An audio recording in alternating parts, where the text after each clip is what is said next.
Hallelujah. प्रभु की स्तुति हो, परमेश्वर का धन्यवाद हो। आइए हम प्रार्थना करेंगे। प्रभु के वचन में जाने से पहले प्रभु का धन्यवाद करें और धन्यवाद करें उन आशीषों को याद करते हुए, उन भलाइयों को याद करते हुए जिनके हम योग्य भी नहीं थे, फिर भी परमेश्वर ने हमें अपने जीवन में भलाइयां दिखाई। उसका धन्यवाद करेंगे। महान जीवित प्रभु आपकी स्तुति हो। राजाओं के राजा, प्रभुओं के प्रभु, सर्वशक्तिमान परमेश्वर, आप अति करुणामय परमेश्वर हैं। करुणा निधान परमेश्वर, आपका धन्यवाद, आपका शुक्रिया करते हैं। मेरे प्रभु, प्यारे परमेश्वर, हम सब जो आज वचन सुनते हैं, प्रभु आपको जानना चाहते हैं। प्रभु आपकी इच्छा को जानना चाहते हैं। हम प्रभु आपकी वाणी जब सुनते हैं प्रभु, हमें अपने रास्ते में और मजबूत करें प्रभु। हालेलुया।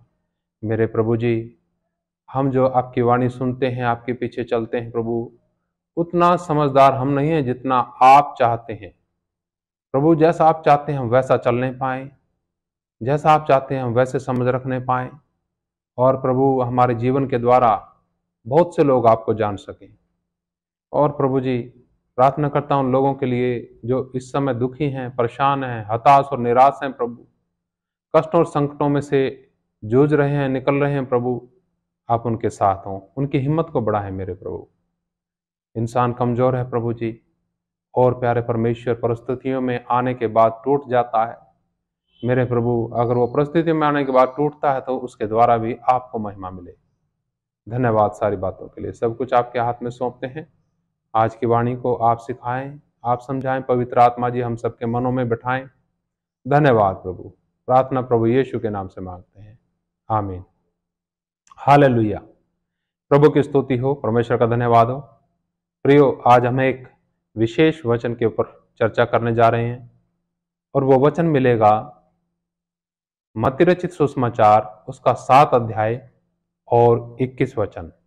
हम इसको पढ़ेंगे और उस पर चर्चा जारी रखेंगे। यहां इस प्रकार लिखा है, जो मुझसे हे प्रभु कहता है, उनमें से हर एक स्वर्ग के राज में प्रवेश न करेगा, परंतु वही जो मेरे स्वर्गीय पिता की इच्छा पर चलता है। हालेलुया। एक बार फिर पढ़ेंगे और फिर दूसरा वचन पढ़ते हैं। जो मुझसे हे प्रभु कहता है, उनमें से हर एक स्वर्ग के राज में प्रवेश न करेगा, परंतु वही जो मेरे स्वर्गीय पिता की इच्छा पर चलता है।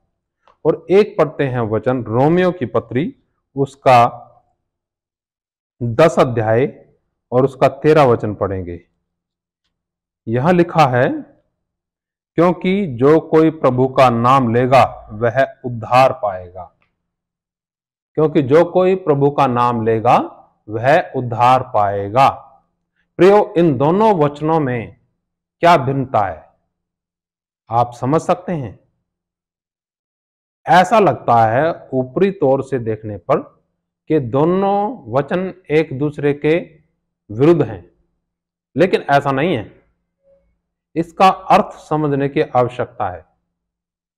यहां पहले हम देखते हैं, जो मुझसे हे प्रभु कहता, उनमें से हर एक स्वर्ग के राज में प्रवेश न करेगा, परंतु वही जो मेरे स्वर्गीय पिता की इच्छा पर चलता है। कई बार हम ऐसा सोचते हैं कि उसका नाम पुकारते जाएंगे और उद्धार का कार्य हमारे जीवन में पूरा हो जाएगा। ये सोच पूरी सही नहीं है पूरे तरीके से।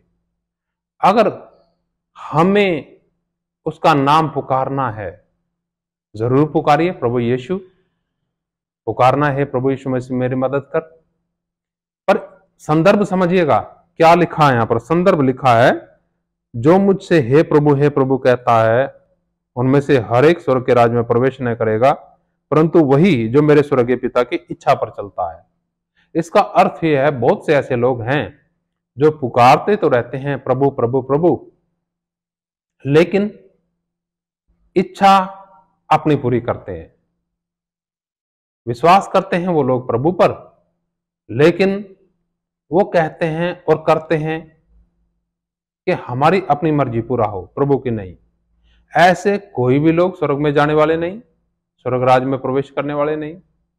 लेकिन वही जो लोग सच्चे मन से, सच्चे आत्मा से उसको पुकारते हैं कि यीशु हमारा उद्धार करता है, और विश्वास जो है और पुकारना जो है उसके अनुसार व्यवहार करते हैं, पुकारते भी हैं और परमेश्वर की इच्छा पर चलते भी हैं। इसमें आगे जिक्र लिखा है, उस दिन बहुत से लोग मुझसे कहेंगे,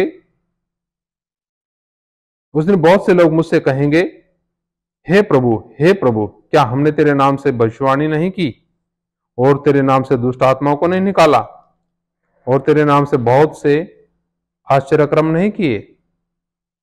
बहुत से लोग उस दिन पुकार के कहेंगे, हे प्रभु, हमने तेरे नाम से दुष्ट आत्माएं निकाली हैं, अचंभे काम किए हैं, चमत्कार किए हैं, भविष्यवाणियां की हैं। प्रभु को याद दिलाएंगे न्याय के वक्त। लेकिन आगे 23 वचन में लिखा है, तब मैं उनसे खुलकर कह दूंगा, मैंने तुमको कभी नहीं जाना, हे कुकर्म करने वालों, मेरे पास से चले जाओ। प्रियो, इन वचनों के अंदर हम देखते हैं कि प्रभु यीशु मसीह हमारे साथ एक संबंधों को तवज्जो देते हैं। वो चाहते हैं कि हम ना सिर्फ जुबान से पुकारें, लेकिन हम व्यवहार से भी उसको महिमा दे सकें।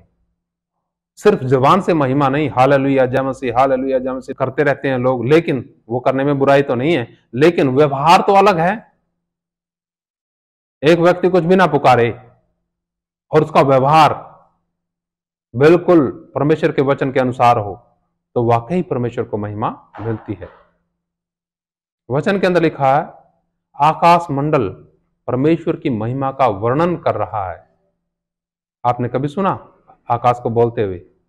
लेकिन जो भी आकाश को देखता है वही परमेश्वर की महिमा करता है कि कितना विशालकाय, जिसका कोई था नहीं है, वो परमेश्वर ने बनाया। मनुष्य उसकी कोई था पा नहीं सका, वो परमेश्वर ने बनाया। तो इस आकाश के द्वारा भी किसकी महिमा होती है? बेशक वो ना बोले, लेकिन लोग बोलते हैं कि परमेश्वर ने क्या अद्भुत बनाया।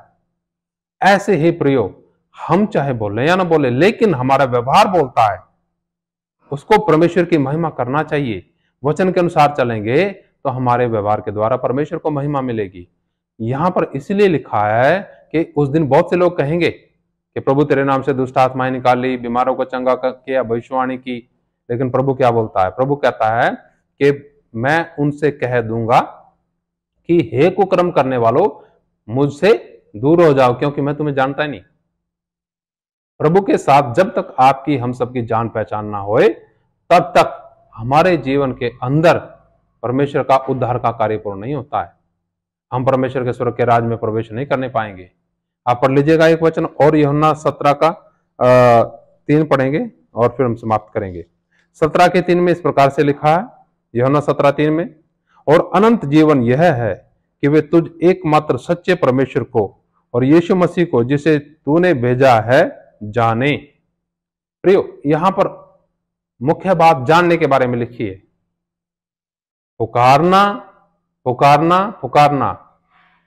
हर एक पुकारने वाला स्वर्ग के राज्य में प्रवेश नहीं करेगा। पुकारने वाले बहुत हैं, लेकिन पुकार कर परमेश्वर की इच्छा पर चलने वाले थोड़े हैं। तो यहां प्रभु जी कहते हैं अनंत जीवन ये है। वो अनंत जीवन सिर्फ उन्हें मिलेगा जो लोग उस सर्वशक्तिमान परमेश्वर को जानते हैं, जो लोग प्रभु यीशु मसीह को जानते हैं। कई लोग अलग अलग प्रकार के तर्क देते हैं, लेकिन तर्क इधर जो है, लोगों के जब अपनी बुद्धि से तर्क देंगे तो वो ठीक नहीं बैठते। यहां पर जब हमने पढ़ा मत्ती 7 में, तो वहां पर प्रभु यीशु मसीह खुद अपने मुंह से इस बात का अंगीकार करते हैं कि वो ही फैसला करेंगे, न्याय करेंगे। सोचिए क्या होगा, दुनिया का क्या होगा। और किसी ने तो नहीं बोला प्रभु यीशु मसीह के बारे में, खुद प्रभु यीशु मसीह ने बोला कि मैं उस दिन उन्हें कह दूंगा कि हे कुकर्म करने वालों, मुझसे दूर हो जाओ, क्योंकि मैं तुम्हें नहीं जानता। प्रियो, ये जो समय है, इस समय हम ठहर कर सोचें कि मैं उस प्रभु को, जिसका नाम अपनी जुबान से पुकारता हूं, कितना जानता हूं, कितना जानता हूं।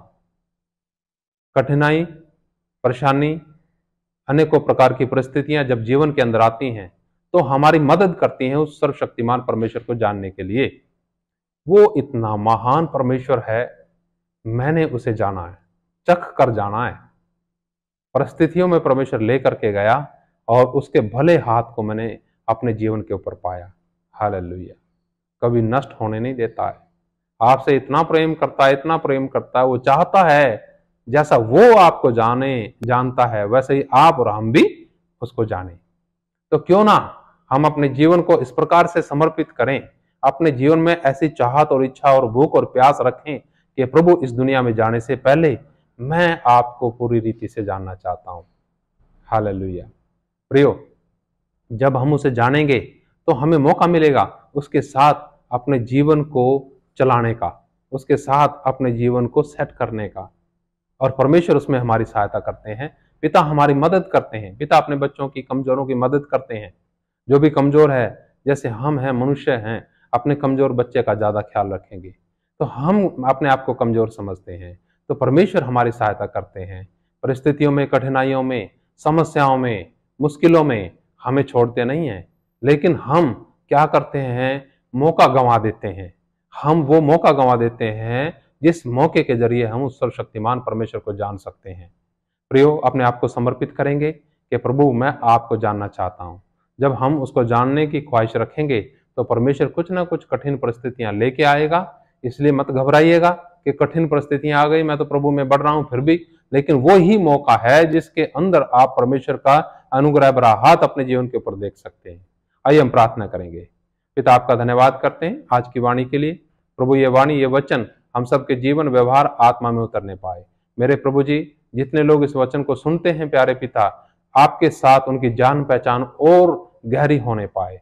वो आपके अनुग्रह भरे हाथ को अपने कठिन परिस्थितियों में, मुश्किलों में, समस्याओं में अपने ऊपर पाए। धन्यवाद सब बातों के लिए प्रभु। सब कुछ आपके हाथ में सौंपते हुए धन्यवाद के साथ ये प्रार्थना प्रभु यीशु के नाम से मांगते हैं, आमीन। सबको जय मसीह की। मारना था, प्रभु यीशु मसीह जल्दी आने वाले हैं।